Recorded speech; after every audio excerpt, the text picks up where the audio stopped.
Honorable Ministers of the departments concerned will be taken up for discussion together.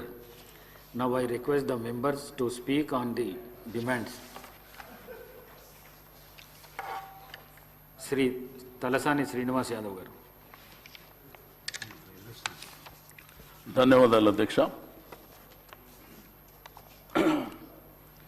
ఈరోజు రాష్ట్రంలో ప్రధానంగా సమైక్య ఆంధ్రప్రదేశ్ రాష్ట్రం ఉన్నప్పుడు ఆ తర్వాత తెలంగాణ రాష్ట్రం 2014లో ఏర్పడిన తర్వాత తెలంగాణ భూభాగంలో వెనుకబడిన తరగతులకు సంబంధించి జనాభాలో 50% ఉన్నటువంటి వెనుకబడిన తరగతులు, అదేవిధంగా బహుజనుల అధ్యక్ష దళితులు కావచ్చు, గిరిజనులు కావచ్చు, మైనారిటీలు కావచ్చు, 185% జనాభా ఉన్నటువంటి ప్రజలు స్వాతంత్రం వచ్చి 75 సంవత్సరాలు అయినప్పటికీ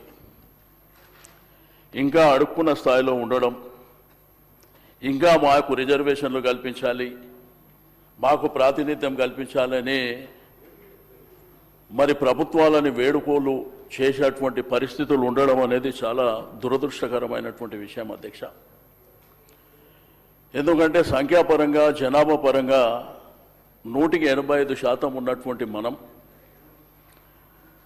బట్ పరంపరగా కొనసాగుతుంది. బడ్జెట్ పద్దులు పెట్టినప్పుడు గౌరవ డిప్యూటీ చీఫ్ మినిస్టర్ గారు పదే పదే మాట్లాడుతుంటారు అధ్యక్ష, మాది అంకెల గారడి కాదు, మేమేదైతే బడ్జెట్లో పెట్టినామో అవి కంపల్సరీగా మేము ఇంప్లిమెంట్ చేస్తామని. అధ్యక్ష, కాంగ్రెస్ ప్రభుత్వం వచ్చిన తర్వాత 24-25 సంవత్సరం మొదటి సంవత్సరంలో 9,200 కోట్ల రూపాయలు బడ్జెట్లో పెడితే ఖర్చు పెట్టింది అధ్యక్ష 1,932 కోట్లు. అంటే అనౌన్స్ చేసిన దాంట్లో 20% కూడా పెట్టలేదు అధ్యక్ష. అదేవిధంగా 25-26 సంవత్సరంలో బడ్జెట్లో పెట్టింది 11,405 కోట్లు అధ్యక్ష, ఖర్చు పెట్టింది 3,000 కోట్లు. అంటే ఇదంతా మమ్మల్ని మోసం చేయడానికా? అంటే అనగారినటువంటి పేదవాళ్ళు అడగలేరనా? కామారెడ్డి డిక్లరేషన్ అధ్యక్ష, ఆ రోజు పక్క రాష్ట్ర ముఖ్యమంత్రి గారు సిద్ధరామయ్య గారిని పిలిచి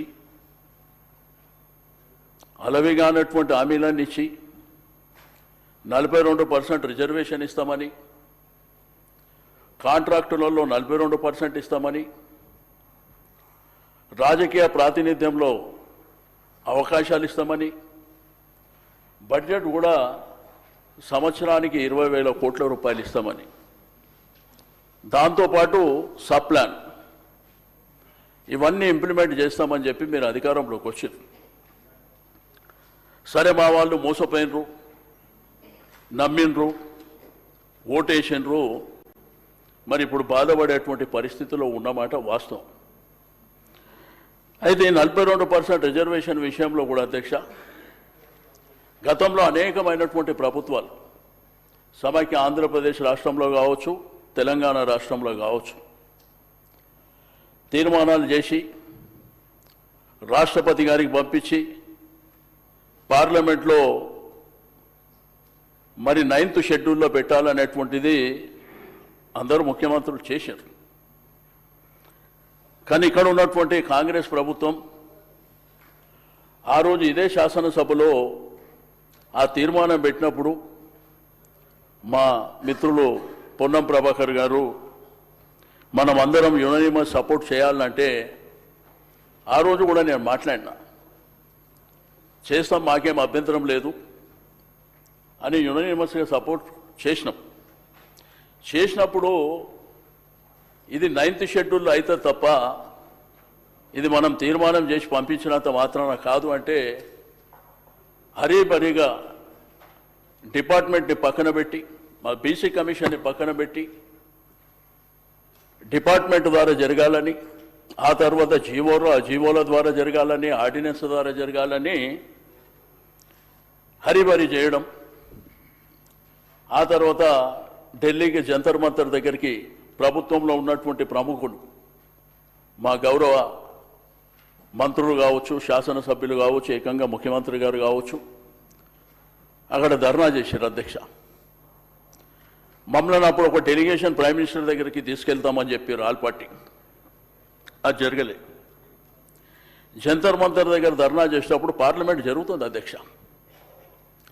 పార్లమెంట్ జరిగినప్పుడు ఒక రాష్ట్రానికి సంబంధించినటువంటి ప్రభుత్వం టోటల్గా, అంటే ప్రభుత్వం అంటే ఒక ముఖ్యమంత్రి, మంత్రులు కాదు అధ్యక్ష, గౌరవ శాసనసభ్యులు, పార్లమెంట్ సభ్యులు, శాసన మండలి సభ్యులు, జిల్లా పార్టీ కాంగ్రెస్ అధ్యక్షులు, పిసిసి అధ్యక్షులు అందరూ పోయి ధర్నా చేస్తే అధ్యక్ష, ఆల్ ఇండియా ప్రెసిడెంట్ గారు ఆ కార్యక్రమానికి రాలే. మరి కేంద్రంలో పార్లమెంట్లో అపోజిషన్ లీడర్ అయినటువంటి పెద్దలు రాహుల్ గాంధీ గారు కూడా రాలే.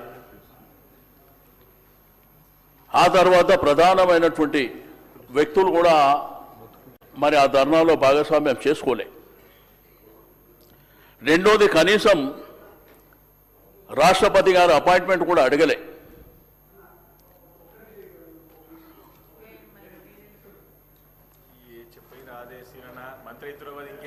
లేదు, నేను డివేషన్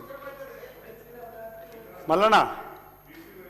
అధ్యక్ష నమస్కారాలు, నాకు ఈ అవకాశం కల్పించినందుకు ధన్యవాదాలు.